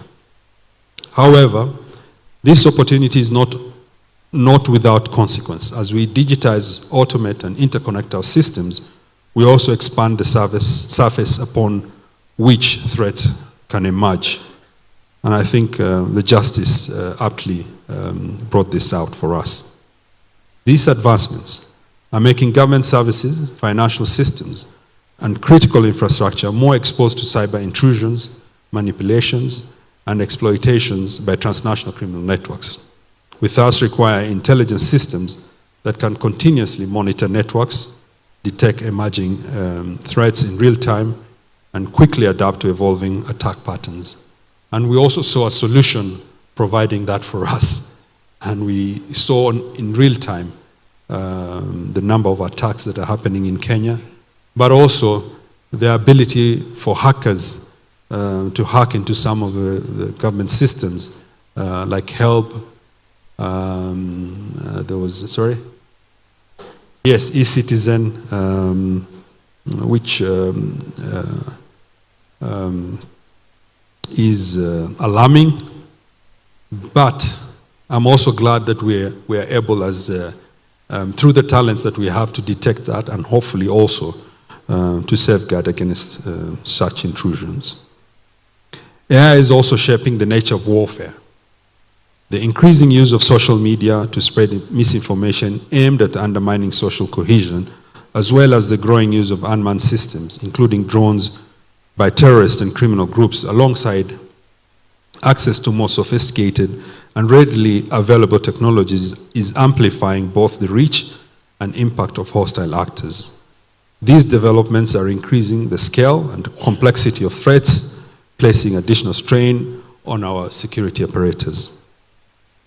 Against this backdrop, we must also be candid about the challenges we continue to face as a security sector, Honorable CS. In many instances, our systems of record remain largely manual, limiting accessibility, real-time sharing, and the ability to analyze information at scale. Investigative capacity is also constrained by gaps in specialized technical expertise, while incomplete digitization and limited integration of systems continues to hinder the timely flow and effective use of critical information. And I think continuously as we went through the booth, the CS kept asking where you got this data from. And I think it has come to his realization that it is important for us as a government to fast track pulling the data somewhere where we can have a one-stop solution to being able to analyze effectively. Ladies and gentlemen, taken together, these realities point to a fundamental shift in how we must approach national security and prosperity. The question before us is no longer whether to adopt artificial intelligence, but how quickly and how effectively we can integrate it into the core functions of our state and society in alignment with our national interests. Encouragingly, what we have witnessed today through this hackathon is that the expertise required to advance our development and security priorities exists within our own country. And we have the ability to develop homegrown solutions to our complex national challenges. And I saw the cancer screening solution that was there. That was amazing, from making and manufacturing the microscope to integrating AI solution in scanning the cells. We also saw the sign language solution. That was amazing. And also the social media and hacking solutions that were displayed. And all this are are solutions that are required within our own environments. The task before us now is to sustain this momentum by ensuring that promising solutions are further developed, supported, and translated into real-world impact through continued investment in research, talent development, and technological infrastructure. And I'm happy that the PS, and I think I was with him when he requested the president to up the percentage to 2% during the NIRU graduation, and the president gave that direction in front of the two of us. So this is very encouraging. This must also include protecting our innovations through patenting and copywriting. In doing so, we not only strengthen our national capability, but also position ourselves as a regional leader in technology and artificial intelligence. And I think some of the solutions here, next week, we have a big conference called the Mashariki Cooperation Conference that will host over 60 Director Generals of Intelligence from all over the world, especially a majority of whom will be from Africa. And we have requested that these solutions are showcased during that time, because a lot of them, a lot of the African Director Generals look up to Kenya as a country that can offer solutions for them. And I think a lot of these solutions are solutions that can be used by other intelligence services. Unlike any other countries that provide these solutions, Kenya can also provide a solution that is actually geared to an African environment. Achieving this vision, however, will require strong leadership, sustained collaboration, and an enabling policy environment. Allow me, therefore, to thank Honorable Isaac Lenaola, Judge of the Supreme Court of Kenya, whom on short notice when I requested him to come, he accepted. Thank you very much. I think I worked very closely with him in the NCAJ when I was the DPP, and we all had a vision of how best to harness locally developed solutions. I also want to thank Mr. Renson Igonga, also on short notice. He also accepted to come. And I think there are solutions here that provide a pathway for both your institutions. As we advance in this space, a responsive and enabling legal and regulatory environment will be critical. We look forward to the continued support of the judiciary and the criminal justice sector in fostering a framework that allows innovation to thrive while upholding the principles of justice, accountability, and public trust. I also wish to extend my sincere appreciation to our chief guest, the Honorable CS Kipchumba Murkomen, the Cabinet Secretary for Interior and National Administration, for gracing this occasion. And I continue to brief him on this program, and he had a very keen interest in how we were proceeding with this hackathon. The innovations presented here offer practical solutions that can significantly support our national security priorities, Honorable CS. Further, allow me to commend NIRU for its leadership in convening this initiative and for providing a credible national platform to nurture innovation. And I want to single out Dr. Irene and Madam Damaris from AI and Research and Development. I also extend my appreciation to the NIRU AI Hackathon Planning Committee. I think they're in there, for successfully delivering this inaugural initiative, and to our partners across government, academia, and the private sector, whose collaboration has been instrumental in making this program a success. Specifically, I would like to acknowledge USIU, Strathmore, Dedan Kimathi University, Masinde Muliro University of Science and Technology, Equity Bank, and especially Safaricom. Thank you very much. I further thank the judges, mentors, and supervisors for their professionalism, expertise, and dedication in ensuring a fair and rigorous process. And I think you will all agree that the judges who sat here were people of high caliber and talent. I also want to thank Lorna. I kept sending people to make sure that they request her to come and attend. Thank you very much for attending and for giving us your time despite your busy schedule, and appreciating that she comes from the private sector. Thank you very much for your time. To the participants, I commend your discipline, resilience, and commitment throughout this journey. The solutions you have developed demonstrate not only technical capability, but also the strength and promise of our local innovation ecosystem. As you move forward, I encourage you to take the feedback provided seriously and use it to strengthen your solutions toward real-world implementation. Your passion and dedication are evident, and while we are only awarding a few today, the contribution each of you has made is significant indeed. And in this journey, I think we are all winners. And I hope this also provided opportunities for you. And as Lorna said, don't be afraid to ask. Ask. Yeah, you don't know what you might end up getting, and don't give up. Patience and perseverance is very important, and I guess that's why she's where she is today. I think for some of you, we will help you develop the products that you have further.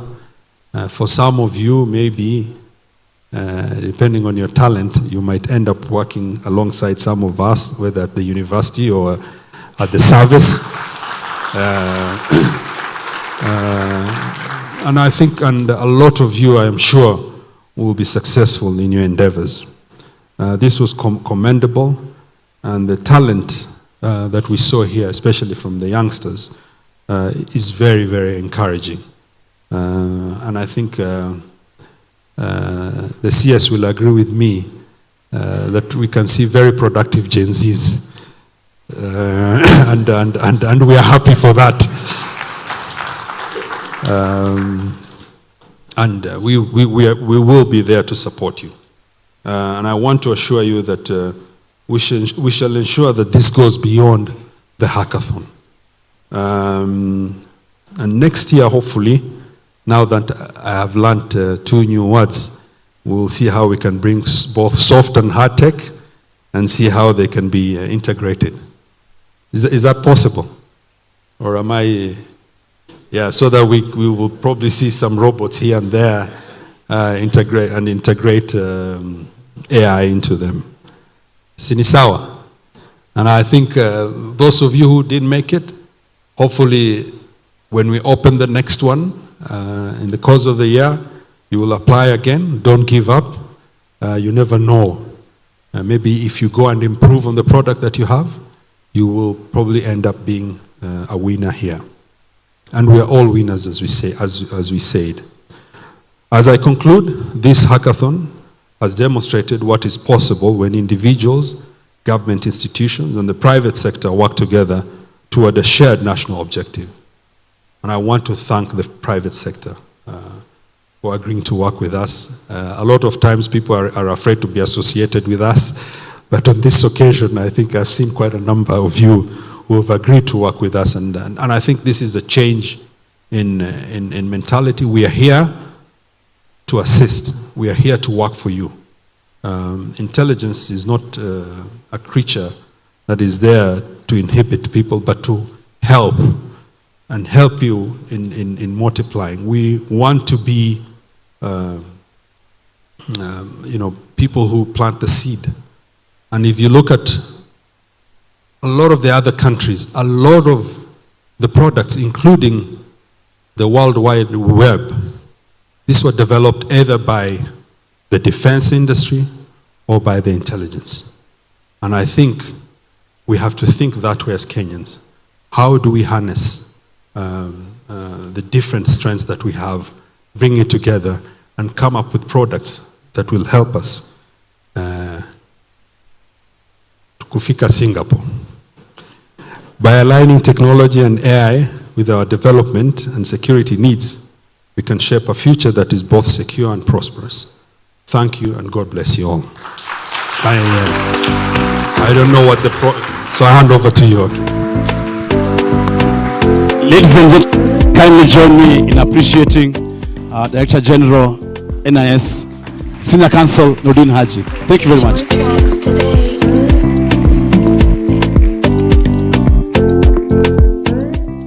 Thank you. And now we've arrived at that moment. I want to build excitement. I want to build anticipation. And as I do that, allow me to invite on stage our Chief Judge, Ali Hussein, to join me, because now I want to open ground for the official award ceremony. Let's clap for him as he joins me on stage.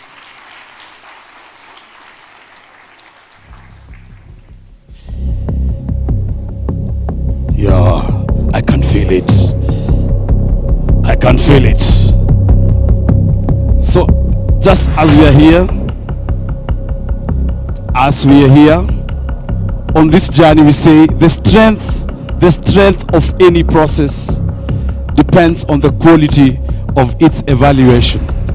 At this juncture, allow me to just introduce all the brilliant 8 judges who are involved in the evaluation of our 15 finalists, and also who are able to pick for us our winners of this AI hackathon.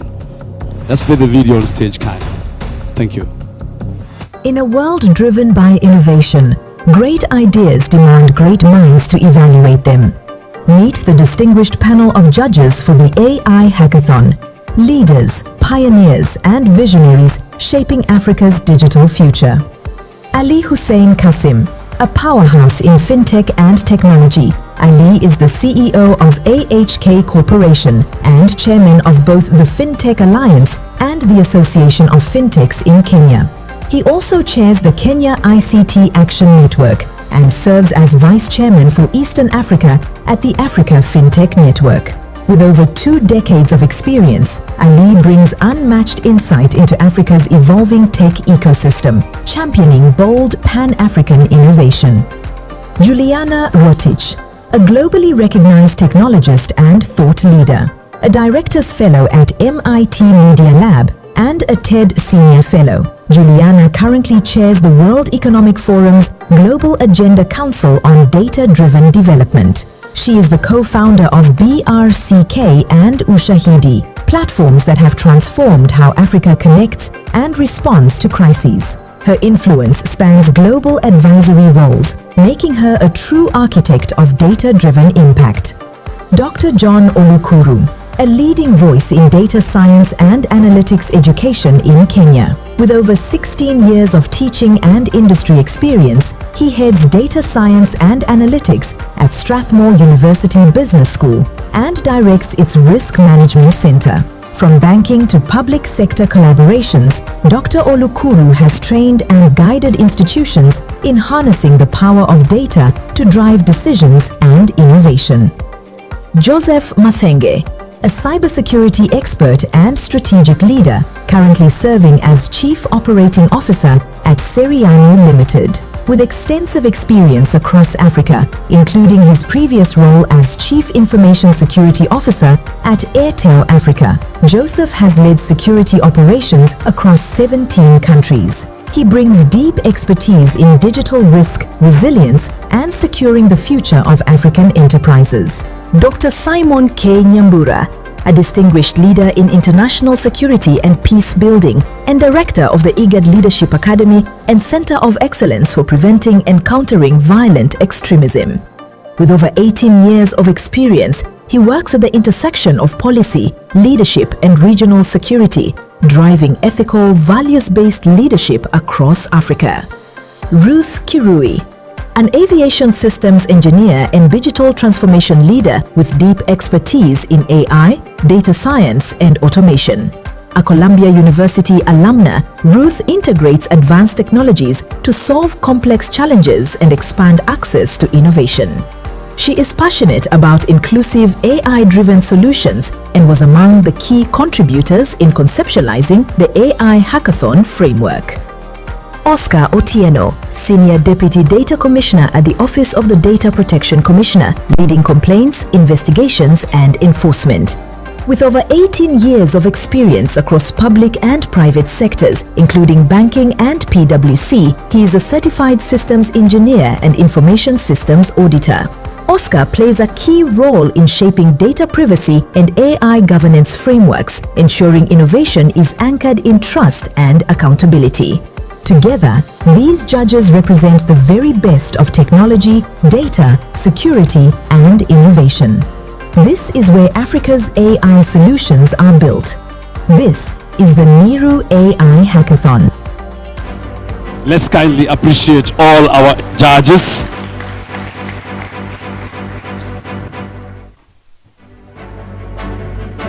Did I hear that? And before I invite the Chief Judge, at this juncture also, I want to talk about the participants that the 8 judges were evaluating. That was yesterday. We had 15 finalists, out of which the winners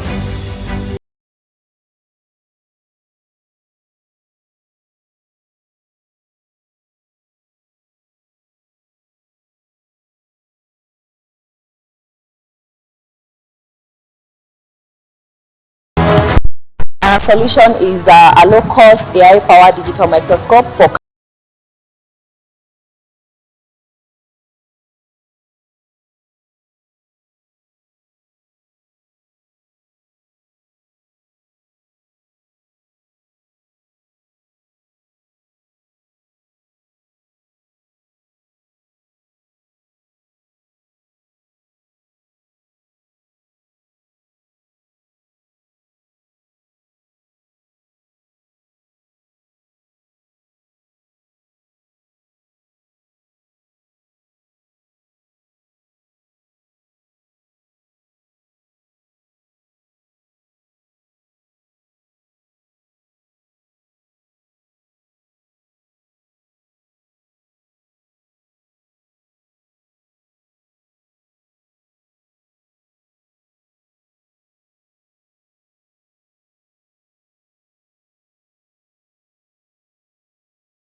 Not space. It is a nervous moment for us, but we are confident that our solution will be adopted and of course scaled nationwide. I performed so well in terms of how prepared I was. The hackathon process has been okay in terms of preparations, coordinations, and in terms of also the pitching. We have good judges. The presentation was amazing. We got to present to the panel of judges. It was a real delight to showcase what we've been able to work on in the last few months. I'm finally a student at Kenyatta University, and my solution is Veritas AI, whereby I have come up with a national financial fraud management and compliance system. I think for me, I've performed well. I think I'll be able to emerge among the winners. What stood out for me was when one of the judges decided to share our own personal experience at Kapsabet School of the Deaf. This really touched me and gave me the motivation to move forward, as it showed me that this isn't just about a competition. There are real people waiting for this solution to be launched and deployed. First and foremost expectation is for our solution to be implemented in Kenya. I think it's time in Kenya we stop using foreign solutions, start supporting Kenyan tech. With me today is the National Security Intelligence and Integration Framework. It's a project entailed to bridge the gap between the government and the people. And also we try to bring policing to the people through the help of our Citizen Link app that citizens can report any incident or any crime conveniently at their own place. My expectations is that we win this thing.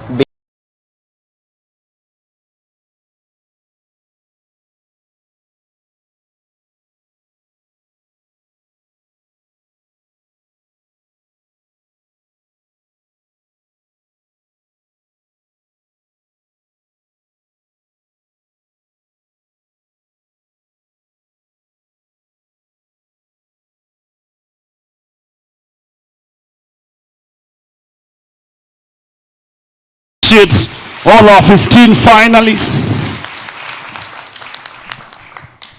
I can feel the atmosphere. DJ, help me. I want to build this atmosphere right now. I want to create anticipation. I want to create anxiety as we arrive at this defining moment. After 6 months of this rigorous process, it has come down to this defining moment. Ladies and gentlemen, let's now appreciate our Chief Judge, Ali Hussein, as he takes us through the award ceremony. Welcome. Thank you. So first, let me just reiterate, everybody is a winner here, including myself. So first, let me just say the type of awards we are giving out today, and to just acknowledge, and I think we will acknowledge all the judges from stage 1 up to the end. I think everybody has done a fantastic job, and it has not been easy. I think yesterday we left at close to 8 in the evening. So when I see us, just know that kazi serikali. So the first is every top 60 solution participant will receive a certificate of participation that will be issued at the closing ceremony today. And I would like to add on to what Lorna said. Use LinkedIn, please.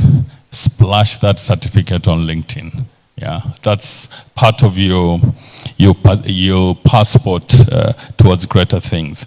Then there's going to be an award from Strathmore University. This is a special award that would the VC's representative, Dr. Villa, I'll give you a mic later to give this award. Then third, there's going to be an award for each track. Best solutions in special categories.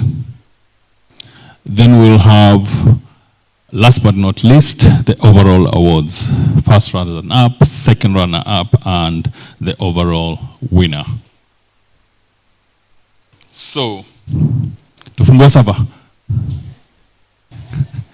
Ama tungoje kidogo? Tufungua? Okay. So I would love to request, as I mentioned the names, for Bwana DG and Bwana CS to come up with me to be giving up the awards as we mentioned them. So, track awards. Yes, please. Track awards. The award for the best track award, governance, public policy, and political stability. Mulika AI.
Track cybersecurity and data protection.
So we are done with the track awards.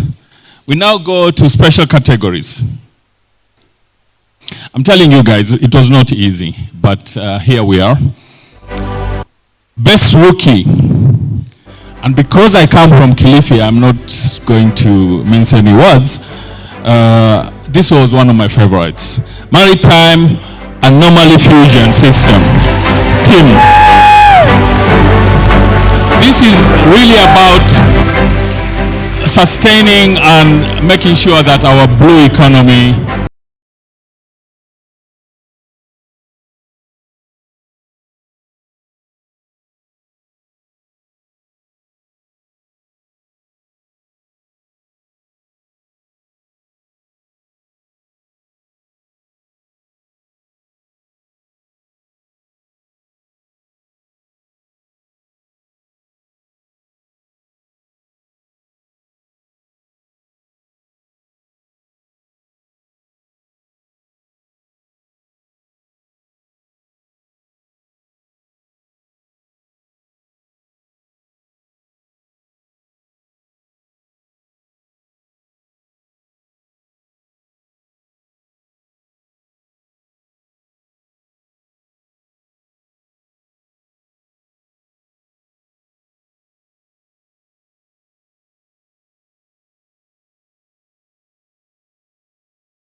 are getting to the finale. Overall awards. Overall awards.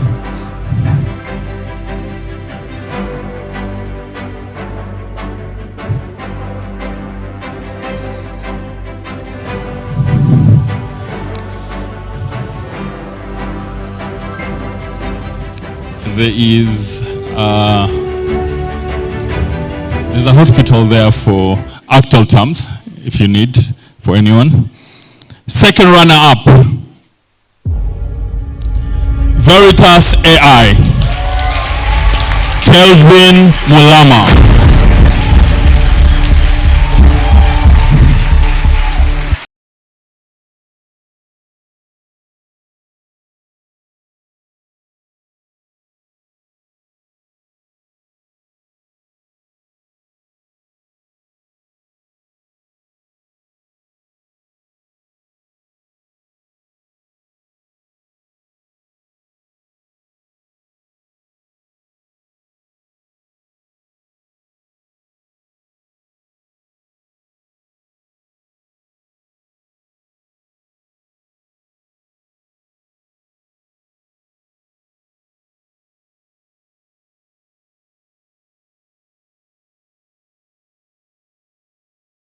Well done. Kelvin, well done. I mean, this solution was fantastic.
that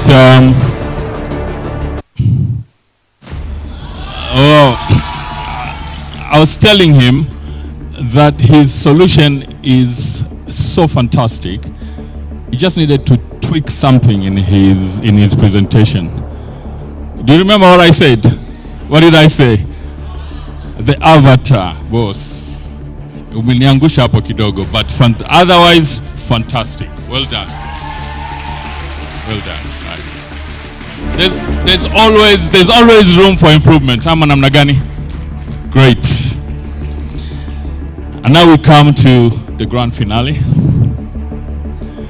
Drums, please. Drums za Kiafrika bana. Sio proper drums. Ahmed Salim, nipe drums.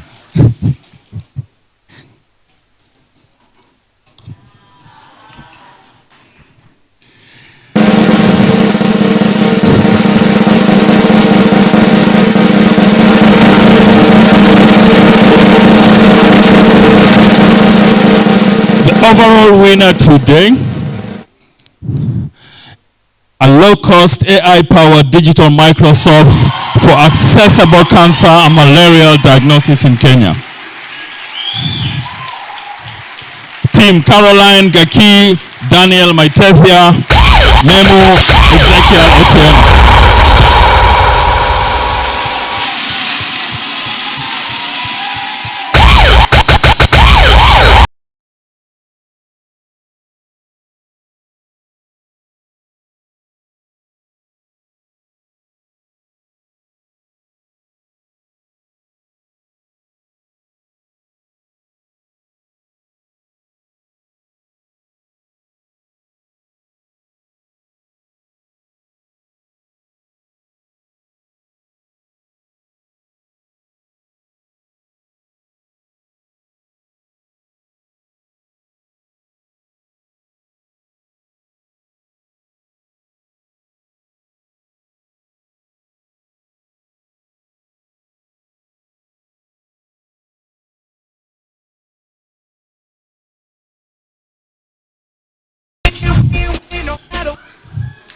So let me just say what stood out for most of us judges about this solution is actually looking at a problem, identifying it, and dealing with it in such a cost-effective way that everybody was like, why didn't we think about that?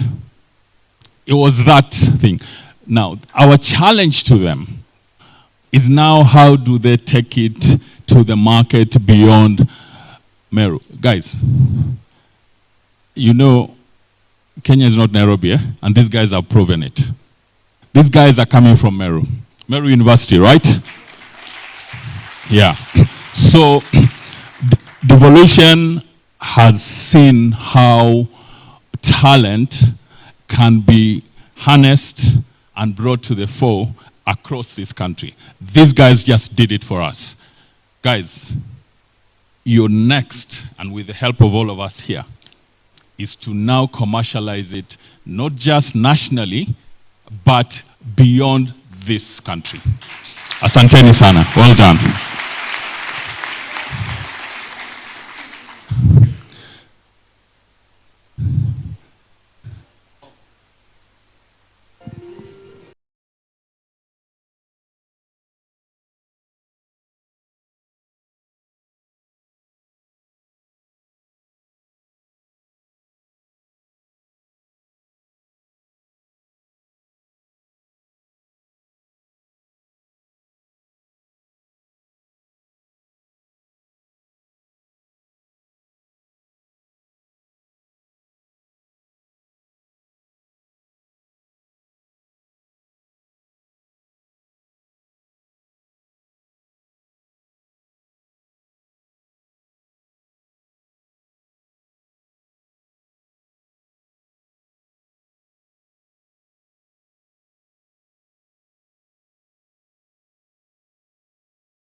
Okay, I invite just for a brief photo session. I'll request Just a brief. I can get 2 million.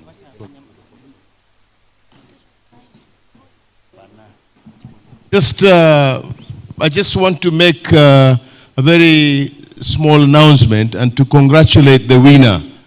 And as Chief Judge just said, we need to take this innovation to commercialization.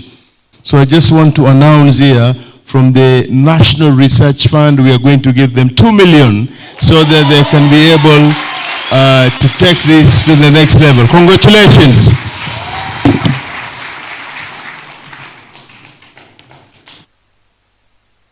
Very much.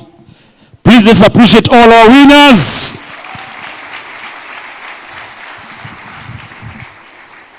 Congratulations to all our winners. Ladies and gentlemen, it's now my pleasure once more to invite our DG. Just come and invite our chief guest to present his.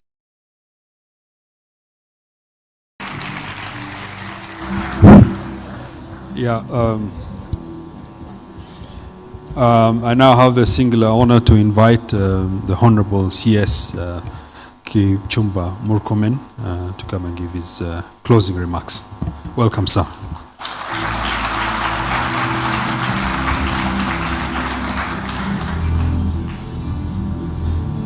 Thank you very much, DG.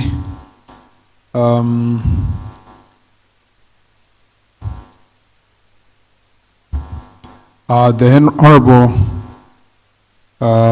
DG Nurdin Haji, Senior Counsel, Justice of the Supreme Court,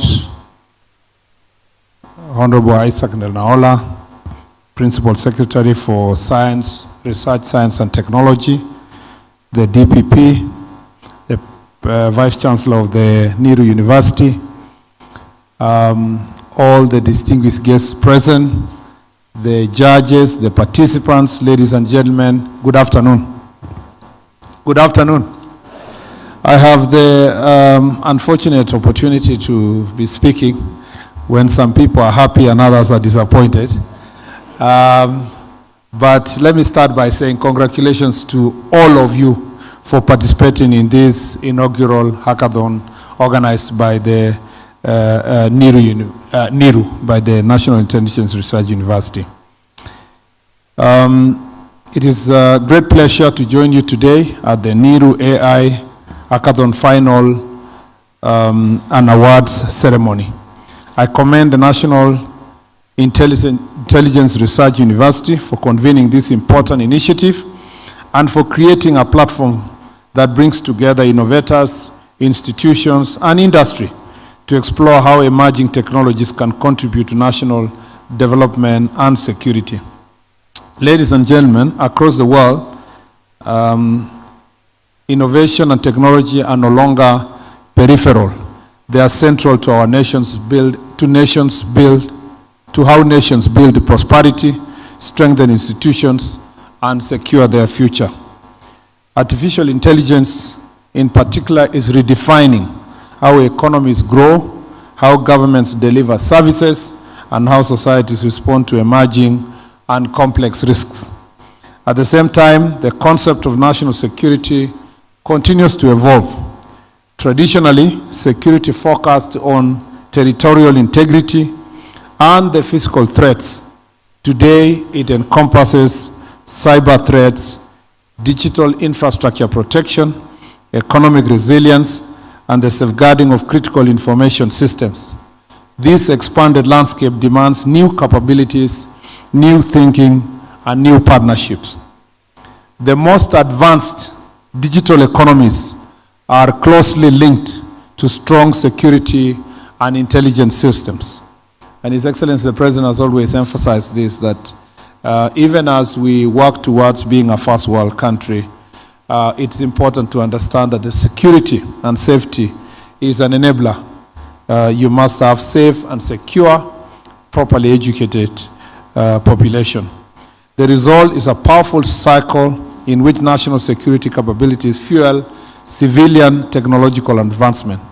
The path NIRU has taken through the AI Hackathon is tried, tested, and guaranteed to transform our IT ecosystem. I think DG is the one who captured it well, that all the technology that we buy now and sold to us originated from intelligence organizations of other countries or their defense ministries and institutions. And so it's important for us as a society and as a community to understand that this is the way to go. Let me say that I don't know, some few years ago, I still think, some people still think I'm young, and also in my head I think I left university the other day. Just that I realized I'm among the people I used to call them old the other day. But nearly 22 years ago, while at the university, I remember there was a lot of debate about research and development and the link between the universities and the industry. And what the university have been yearning for many years is this partnership and the link, where there are practical solutions that come from the universities and there is direct connection to the consumers. And I have said this and I want to repeat this when we were in the other graduation, NIRU's graduation, and I want to repeat it here that I feel very gratified to see a direct link between a university and providing solutions that are going to be used in society and in the industry. And I'm happy that the tech companies are here and are ready to take some of the best students from, or the best researchers, or the winners here. And I'm sure all the 60 are the winners because they were able to come to this level. Number two, I remember also that around that time, the debate was the relationship between law, science, and technology. The question was always whether the law should come before you can have the technology, or the technology will come before the law. And the obvious fact is that the making of the law, passing of law, legal interpretation has always followed technology, because technology is faster, is ahead of the lawmaking process. And this is not a new thing. The way Justice Lenola will tell you, and all the lawyers, senior counsel, DG here, among others, that even simple principles of negligence, like how the principle of negligence developed, is that,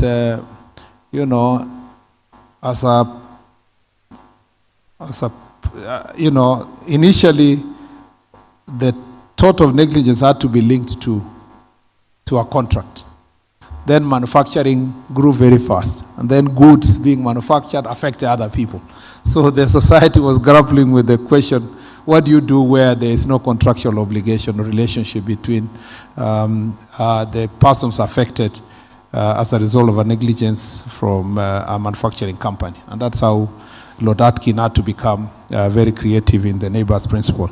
So I think that listening to Justice Lenaola, there is a need for, again, legal reform in this area to think about what are we going to do to the AI system. Before I actually complete reading the remaining part of my speech, some of the things I thought through when Justice Lenaola, the DG, and others were speaking is that it is now a reality that we have to think about the legal reform and the legal environment we are operating in, especially when you think about things like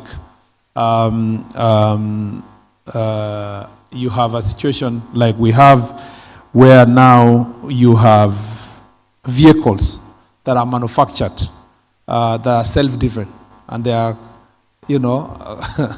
they are being powered by AI. So who is the driver and what is the driving license, in that situation? You have questions of intellectual property. You saw me keep asking, around the stalls, where did you get this data? How are you going to do? And so forth. Issues improving our laws on data protection. Dealing with issues that are related to consumer protection. What do you do with the consumer who is misled by goods that that are generated, or an advertisement that is generated using AI that has to really have proper information. But also it must be very challenging to operate. It is becoming challenging to operate in this environment. The other day there was a very nice song I heard on TikTok. Very, very sweet song. So and I was looking for who composed and who is the singer. and I was told it's AI, so I didn't know who to credit in terms of. So nowadays AI writes songs, gives it tune, they're able to sing, creates voices that are exactly the same as ours and so forth. So those challenges require all of us to think about the question of artificial intelligence and legal reform. And I wonder, I used to teach before I joined politics. I really think that it must be extremely difficult now to be a teacher in the university. It must be very hard. And I don't think, isn't it? Yeah. It must be, in the past, the professor used to hide behind knowing. Knowing. So his competitive advantage is he has a lot of knowledge. Okay? But now, the student, while you are teaching, is checking with AI whether what you are saying. Now I wonder about some of our professors who used to come to class with notes, and they read to you page after another, reciting the same notes, yellow notes that have been used for 2015. And I don't want to mention names because I know they taught all of us, a number of us who are here. And so the teaching methods must have changed now. It's more interactive. You are becoming an instructor. You help them appreciate what it means, not really where it is, because where the law is now is no longer an issue. And you don't have to go to library looking for books and so forth. And I think this is also going to be very interesting. And then legal practice. I met students the other day who just left the university. They don't know this thing of being told, can you draft a plaint or draft? No, they don't know those things completely. Just tell you that we will instruct the AI and the plaint will come. Just give me and so forth. That used also to be a comparative advantage or competitive advantage when you are practicing law, is the person who knows how to do a notice of motion, a plaint, and so forth. Again, a lot will change in the legal practice sector. So Kenya stands on a threshold of great opportunity. We have already taken important steps through the development of national artificial intelligence strategy, investment in digital public infrastructure, and platforms such as eCitizen that are transforming service delivery. Although I was threatened by some of the presenters about the safety of some of this infrastructure. But the next phase requires a deliberate step forward, and we must strengthen the interface between security institutions and innovation ecosystems. We must harness the capabilities of our defense, intelligence, and law enforcement agencies and build a pipeline of talent equipped with advanced digital and analytical skills. The skills required to defend a nation in the digital age are the same skills required to build a globally competitive digital economy. And I think, I wish you had invited the DG here, and this is important, that the next police recruitment should now move to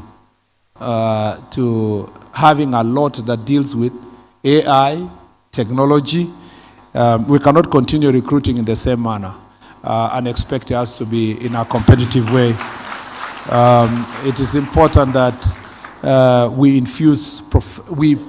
get professionals who specifically support the National Police Service to be able to combat these challenges.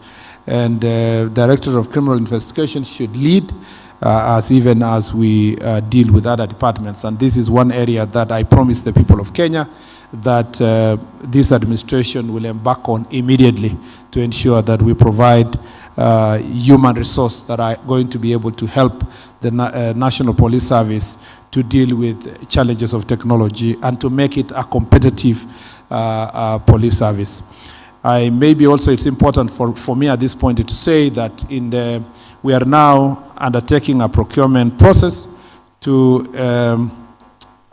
establish digital OB, occurrence book, so that you do not have to go to a police station so that you can report a crime. You can report it at the comfort of your house or at the scene, and this will help us to take advantage of artificial intelligence by ensuring that we have proper analytics and we know which areas have which types or struggle with which kind of crimes, so that then we can have proper interventions based on localized proper interventions.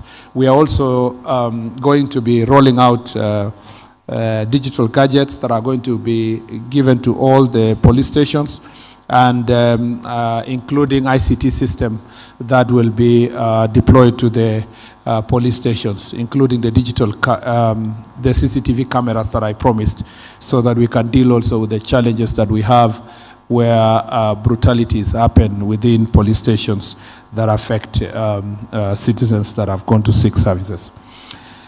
I am informed that over 2,000 proposals were submitted, 185 innovations were shortlisted and mentored into minimum viable products, and 60 finalists have reached this stage. This reflects not only the depth of talent in our country, but also the growing maturity of our innovation ecosystem. The solutions presented here across the cybersecurity, policing, governance, generative AI, and sustainable development demonstrates that Kenyan innovators are ready to tackle real national challenges using cutting-edge technology. The government remains committed to supporting the innovation ecosystem, strengthening partnership between government, academia, and industry, and creating pathways for talent to contribute directly to national priorities. We are particularly keen to ensure that promising innovations are supported towards commercialization, and exceptional talent is integrated into national service where their skills can have maximum impact. To the participants here today, your creativity, resilience, and commitment represent the future of this country. You are not just building applications for prototypes, you are helping define how Kenya will secure itself, grow its economy, and compete in a rapidly evolving global digital landscape. Let this not be the end of the competition, but the beginning of a journey, one that connects innovation to impact and ideas to national transformation. And as I said, we go out there, we will continue interacting with you. DG, I also want, when you are recruiting your next lot to the service, maybe you should also add, help me get 1 or 2 people who are AI competent and technology competent. Otherwise, we will be very obsolete very soon. The only way we will remain relevant and competitive is to hang around these young people. Whereas many people think that we have a problem with Gen Zs, they're actually our children, and we are very proud of you. My thinking is that every cabinet secretary, every office, if you want to function, you must have a young person, you know, having the kind of expertise that we see here. I see Justice Lenola hanging around very young people. That's why he looks young all the time, despite the gray hair. So I want to be like him and others. One of the things I used to like, let me just digress, about the former Prime Minister, the late Raila Odinga, is that he remained the youth candidate throughout his life, even when he was 80, because he was hanging around with young people. So it's important for us to be, to have this expertise. The other is to know that we need to have another conversation, you know, about how we shall be dealing with fake news and all other types of misleading information as we go to the elections, and how best, from a security perspective, we will help Kenyans not be incited as a result of this fake news and generated images, statements that look like they come from specific persons like ourselves and so forth. And I've realized that, and the last is we must be careful ourselves. I saw a president of another country reading a speech that was read 20 years ago by another president. Because I think the researcher or the speech writer was told to go and write a very good speech, and then he told the AI, please help me write the speech. I was in a funeral the other day in a very remote village, and I saw how the story of the person who had passed on was drafted and prepared. It can never have been in the same manner that others had done. It was just AI generated, because when I moved from one funeral to the other, they were similar. So there must be an expert in that village already utilizing AI to help people write their biographies or the stories of the persons who have passed on. So there is a lot of use of AI. From a security perspective, we must be able to detect all these things. With those remarks, I thank you all for your presence. And maybe before I leave here, I want to congratulate you, DG, because since you came to office, you have distinguished yourself as a DG that wants to make sure that the service is modern in terms of equipment, in terms of technology, and in terms of embracing new ideas and young people to make sure that our country is prepared for the challenges of the future. And we now have an intelligence service that is more interactive, finds ways of engaging the people of Kenya and responsive to the challenges that we have in this season. So I want to thank you for that, and thank the Vice Chancellor for the job they are doing, and all those who work in the service. And thank you for supporting us. If there is something that we need to do, borrow from the service, is also modernization of the police service, so that we are not just recruiting numbers for the sake of numbers. We can use technology and equipment, modern equipment, to make sure that we have a multiplier effect in terms of the number of people that we hire to the National Police Service. With those many remarks, congratulations to all the winners, congratulations to the service, and may God bless you and may God bless Kenya. Thank you very much. Honorable CS, with your permission, kindly allow me to hold you on stage for a moment. Thank you. One more time, let's appreciate our chief guest.